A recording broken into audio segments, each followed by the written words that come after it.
Welcome to my very low-tech video. This is this is what does AA or being a trip to now, or my long channel where I have to change the title. And unfortunately, I believe this channel, and I'm not sure about anything else, may have been compromised, so I have to check the security on that when I have some time to thoroughly go over that. But if anything, and I will change the title of this because it's very long, but I wasn't expecting this channel to see the light of day. But what I'm going to do, purpose of this video, is just a quick um, teaser video for some first aid stuff. I teach first aid, teach wilderness first aid. I have the knowledge for that. Kind of probably getting out of that, and I deal with nursing. But the difference between wilderness first aid, and whether in the US or Canada, and regular first aid is, with regular first aid, it's assumed that you are within a near medical facility within at least half an hour. 911, all that stuff available. Wilderness is like a few hours, maybe a few days worth, and the assessment's a little bit different. So you guys may have heard where you come in, there's the first step, you just scene safety, make sure everything's safe, so somebody's running with a knife, you're not going to run in. The next thing you do is making sure you come in and see the number of people, what's going on, and then you've heard of like checking level of consciousness, hello, can you hear me, and then ABC. D, if you want, for defibrillation or deadly bleeding, so airway, breathing, circulation. Those are the three things. Airway meaning your airway's open, so that's like CPR, and then you deal with all the wounds and bleeding after that. The emergency bleeding and arterial bleed is when it's like burning bright red. Venous bleed is when that's what goes back up to the heart, is when it's just sort of like a slower bleed. And then you deal with all the other fancy stuff. So the first aid for this kind of thing is more like regular cuts, and I'm going to show you some stuff, and good to have an wilderness first aid or regular first aid kit. So this is really like a little bit of a teaser. I'm not really probably going to put a lot of videos out on, like, I'm going to put some basic concepts out, but I don't want I'm not saying legalities. Unfortunately, it sometimes comes down to that. I have like certification under more than one agency. But you kind of have to be careful with stuff you share, because people go, oh, I saw that on the internet and blah, blah, blah. And then, if I say my medical background, it can come back on you. So I'm just going to do some basic concepts, but with the difference with wilderness first aid, it's the ABCD, but it's like the assessment's different, and you assess as you go along. They've just I know people have been teaching since the 70s. What goes around comes around. They took tourniquets out of regular first aid. Now they've added it back, at least here in Canada.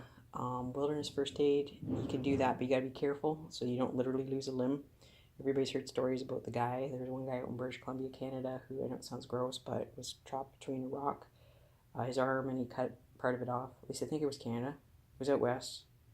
Could have been US, but I thought it was Canada. Anyways, and he did a tourniquet, the withdrawal C would have been left out there. So it's a different type of assessment. So the big thing is environment. And to be able to on the move, on the run. It sounds gross, but P, they used in World War I to help neutralize wounds, because the pH of that, meaning the chemical, like the balance rate, not too acidic, not too basic. So all that stuff. So on that note, I'm just going to talk about some basic stuff. Good to have in a kit. These are good to clean with. My low budget here. I'm going to refer you guys back to another thing I have. Anyways, I'm going to tear this. Ideally, it's best to open this like a banana. But because of time, as you clean this. This is gauze. You can use it on a wound, or clean with. And if you've got like an open wound, you clean one way, and then you've got saline. Saline here, this is the same stuff as like what we use in IVs, but there's different solutions. Don't start hooking up IVs unless you know what you're doing, because there's stuff that takes away. There's times you need fluid into the tissue, and fluid you need to take fluid off, like in a case of a burn, right? Like severe burn type of thing. So with that, this is standard saline. There's also the saying of rub salt in a wound. People can, and for home care, in different areas of Canada, the US, they tell people how to kind of make up their own, salt water solution, but it's very mild, just a little bit of salt in water. And the whole purpose of that is to clean the wound.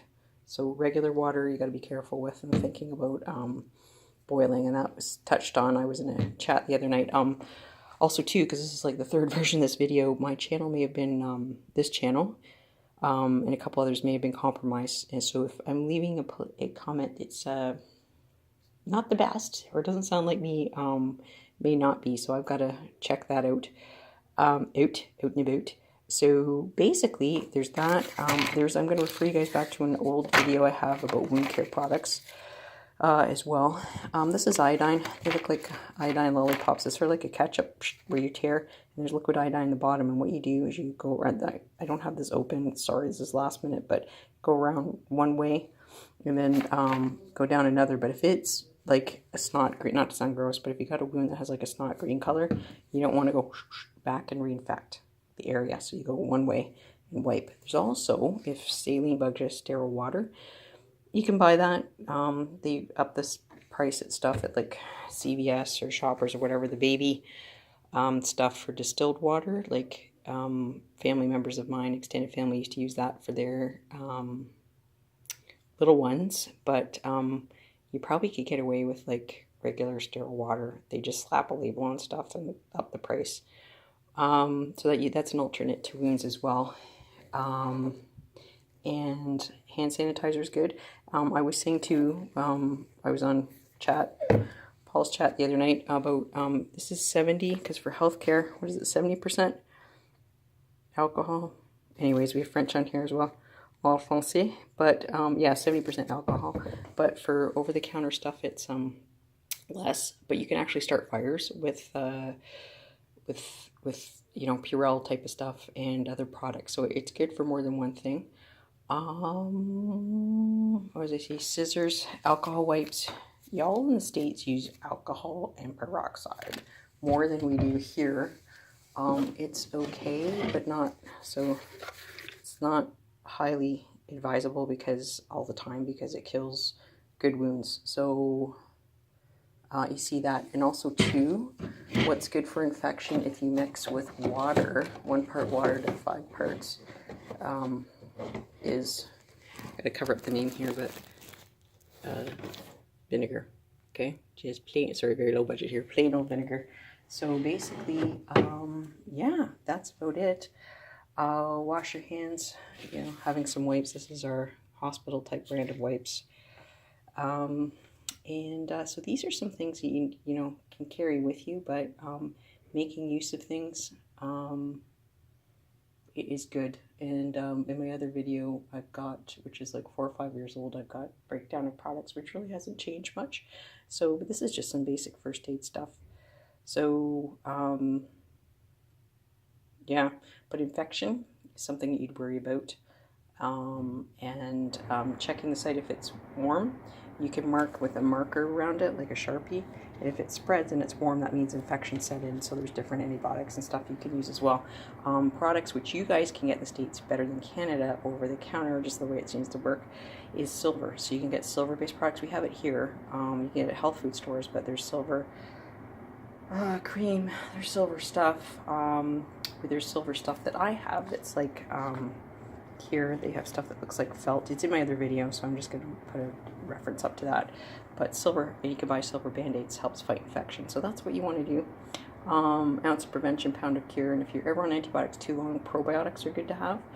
You know, pills, because we need the good bacteria, because it wipes out the good bacteria, and people wonder why they're tired and all that stuff. So that's just some basic stuff. Y'all take care. Y'all come back now here. But that's just so you guys know. This is my new old channel, but because this topic's come up again. So I don't think I'm planning to grow an extra finger anytime soon or anything. Read the other subject area that I do. Some of the subs I have to this channel are like, what the heck is that girl talking about? So I'll just say it starts with the letter M, where some of you guys come from and get what I'm talking about. So I will still continue to post on that channel. Okay, you guys take care, and anatomy vids probably will be coming in about a week. I've just had some issues with and anybody wants to throw out there some I want to say good vibes, but prayers, or whatever your word is, for you for a friend that's not doing so hot, shall we say. Okay, so that's why I've also been a little bit delayed. Okay, you guys take care. Meeting, I'm not sure how much time this person has left, so you guys take care. Love y'all, and y'all come back near here, and that's just the start of a, I guess, maybe some videos I probably need to do again. Alright, take care. Bye.